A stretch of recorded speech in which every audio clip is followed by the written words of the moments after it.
Hi, I'm Maunette Loeks with the Star Herald, and today on this episode of Table Talk, I'm joined by Jennifer Reisig. She is the Western Nebraska Community Foundation Director and the Monument Marathon Race Director. So Jennifer, you're here to join us to talk about the Monument Marathon, which is coming up for its 10th year in September. Yes, thank you for having me. Yeah. So I'm sure that everybody is really excited that it's the 10th year of the Monument Marathon. That's quite an accomplishment. What are some of the things that are planned to observe this 10th year? All right, well, we are super excited to have reached the 10th year. It's taken a huge team of people over the years to make this happen.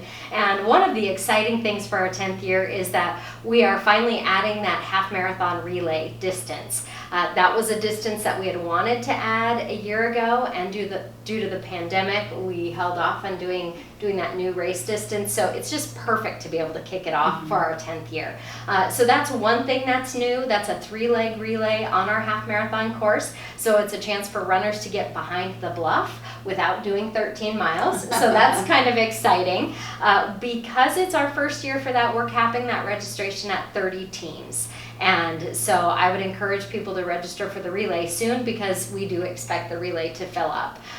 We just want to make sure we're doing everything right the first year and not put too many teams in place. And then hopefully after this 10th year, we'll be able to open it up to more teams for the relay. One other super exciting thing for our 10th year is that Platte Valley Companies, our title sponsor, has given an additional $10,000 for our 10th year for us to increase our prizes. So on our marathon website, monumentmarathon.com, there's all the details on our 10-year tab of that prize increase. But really, we're about tripling our prizes. Wow. We just really felt that would generate more interest and excitement, and we found that it has. So our first place for the full marathon is now $1,500 cash instead of $500. Oh, wow. And we've expanded to 5 prizes instead of 3 prizes. So, that depth of field will be a little bit bigger than it would have been.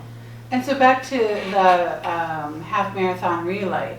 Can you tell me a little bit about that decision making and why was that an attractive race for interested runners? Well, for our, we first started out for the first 5 years with the full and the half. And for our 5th year, we added the 5K just to give a shorter distance, maybe more local runners, people who had spent a lot of time training. That 5K was a great addition, and we still have the 5K. But we've been asked many times for a distance kind of in the middle.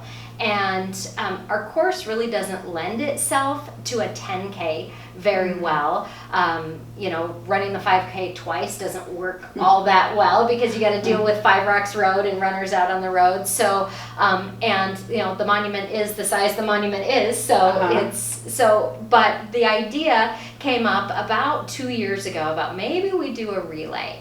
And so we looked at it and determined that really would be the perfect thing to do. We're adding a lot of extra support to make that happen. First Student is going to be busing our runners to the relay exchange points. We're asking runners not to drive themselves or to have anyone drop them off because of the Old Oregon Trail Road by the Canal Road. It's already only 1 lane at that point, and we want to minimize congestion for the safety of our runners. So First Student is donating the use of buses and their personnel to help us get our runners there. So that first leg will be 5 miles, and then the second leg is 4.5 miles, and then the third leg is 3.5 miles for that third leg. So it is, the third leg is just a little bit longer than a 5K, but the other 2 legs are longer than a 5K. And I saw that you guys have already got people signed up teams signed up for it. Yep. So right now we have 10 teams committed. Not all 3 people of each team has registered yet, but how that works is the team captain goes out to our website, registers as the team captain, sets up the team name, and then lets the other 2 people know that they can go, and then they select to register as a team member, and then they select that team. So right now we have 10 teams, not quite 30 people yet, but those teams I expect will fill up. Right. And I'm sorry, you said you've got it, it's limited to 30 people or 30 teams? 30 teams. Okay, yep. thank Limited you. to 30 teams, so a total of 90 runners for the relay.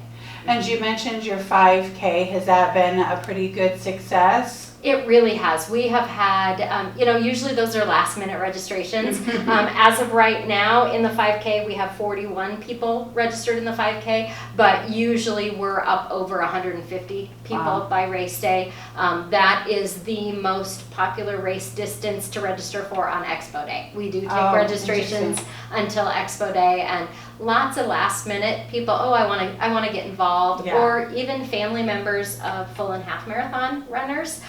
They decide, I'll do the 5K on race day, and they register last minute. So do a lot of half marathons or marathon events, do they have other distances like the relay and the 5K, or is that something that's unique to the Monument Marathon? A lot, it totally depends on the race. Races are kind of all over the place on offering different distances, but the 5K and the 10K are fairly common distances to offer. We've also been hearing about a 50K starting to be offered at a lot of races, which of course is longer than a full marathon. And that's not something that we're looking at anytime soon. But we really feel that those shorter distances are nice for runners, because you don't have to take a lot of training time. Yeah, and it's a good introduction to the Monument Marathon. Yeah, absolutely. And you get to run part of our course. It's still a beautiful course. You don't get to go around the bluff, but you do get a nice view of it before turning off. And so I see on your entrant list that you guys have people who are returning champions, returning runners. What do you hear the most from people who return to the Monument Marathon? People love our course, and they love the friendliness of our volunteers. The beauty of the course is a challenging course, being a mixed surface course. They start out for the full marathon in a pine forest, and in the middle go through the Badlands, skirt along the edge of Gehring. I mean, it's really a very diverse course, both for landscape as well as for the road surface as well. So people like the challenge of that. Runners say that this is certainly not a super fast course, because it is a little bit hilly, even though the overall is downhill. We also have the nearly 4,000 foot elevation. So I do caution runners that are looking for a really fast time that, be aware that we're at elevation and we have a mixed surface, but there is that nice big downhill at the beginning too. And so you've also got a variety of people from throughout the country signed up, and even out of the country. So first off, what are some of the ways that you guys spread the word about the marathon, and do you know what's the farthest that somebody's traveled from that is competed in the marathon? So we advertise in a number of different ways. We use Facebook advertising a lot because we can target that to specific areas. We do a lot of our targeting along the Front Range. We get quite a few runners from Colorado. In fact, after Nebraska, that is our second biggest state that we get runners from, is Colorado. And we also use advertising partners such as the Star Herald and Amplified, as well as we're working this year with Nebraska Tourism. We work with Colorado Runner magazine, so we do a variety of different digital, especially digital, but also some print advertising to get the word out. And we find social media, Google, word of mouth. Those are the biggest ways people hear about our race. And you also travel to other marathons to connect with people there? Yeah, we do. Typically we go to the Lincoln Marathon, the Colorado Marathon, as well as the Mickelson Trail Marathon in Deadwood.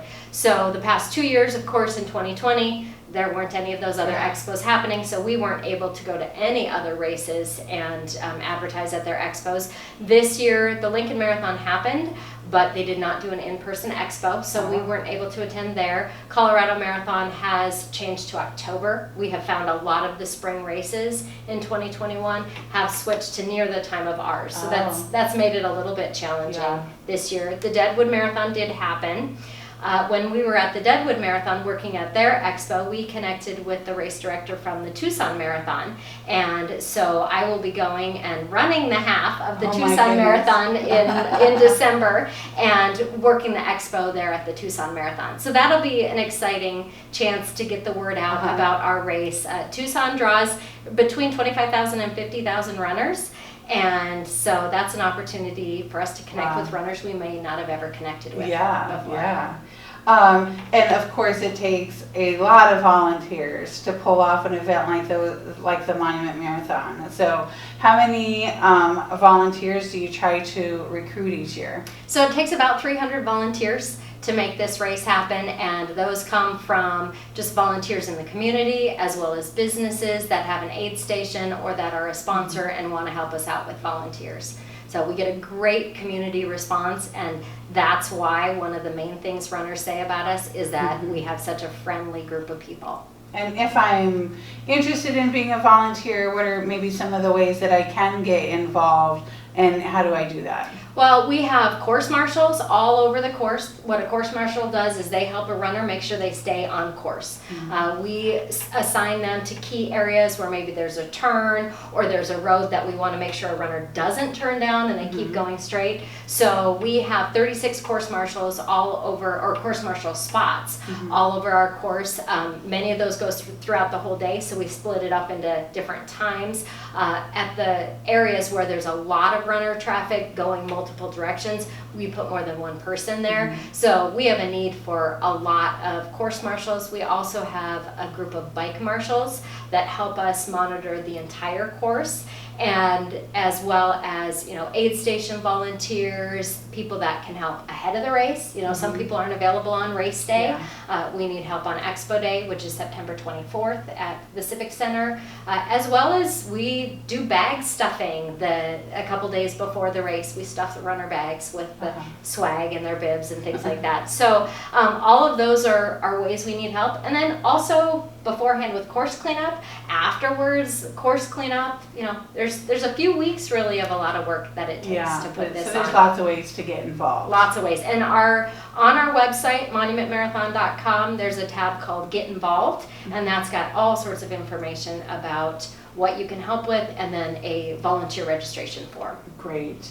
And of course, most important, if I'm interested in competing in the marathon, you know, what kind of registration deadlines am I looking at? And of course, if you would like to talk about how you can register to get involved. All right, so monumentmarathon.com, there's a register now button on every page. There's also lots of information about our race distances, kind of a description of the course. There is a course video that shows the full and the half marathon course, so if you're concerned about the differences in surfaces, there's a lot of info out there on our website about that. And the next price increase is September 1st, and then our deadline for guaranteeing a t-shirt is September 10th. So get registered before that last price increase, and make sure you get your t-shirt, because that's the fun part. Yeah. And the artwork on the t-shirt this year is really neat. Is it? Great. Yeah. All right, is there anything else you'd like to add? Well, I would love to say thank you to our sponsors. I mean, it takes the volunteers, it takes the personnel, but it takes the sponsors. This does not happen without a community of sponsors. And so Platte Valley Companies is our title sponsor for the 10th year in a row. Regional West, our finish line sponsor. Nebraska Chiropractic Physicians Association, healthcare sponsor. Scottsbluff Area Visitors Bureau with marketing. Kelly Bean, timing sponsor. Box Butte General and City of Garinkino, our start line sponsors. Car Trumbull is our new relay sponsor this year. Vista Beam, our expo sponsor, and Flyover Brewing Company, our after party sponsor. And they're just a few of them. And I won't read the whole list. Yeah. Aid station sponsors, mile marker sponsors, as well as in-kind sponsors. Donations of our Pepsi products and many of our supplies and equipment. it takes the entire community for this event to happen. Yeah. But we draw in about 600 runners from all over the country. Oh, you asked me the farthest away I did, anyone I had ever forgot. come from. Since I have been the race director, this will be my 4th year, the farthest we've had anyone come from is Germany. Wow. And I'm not sure if that is the farthest, but we've had some Canadian runners.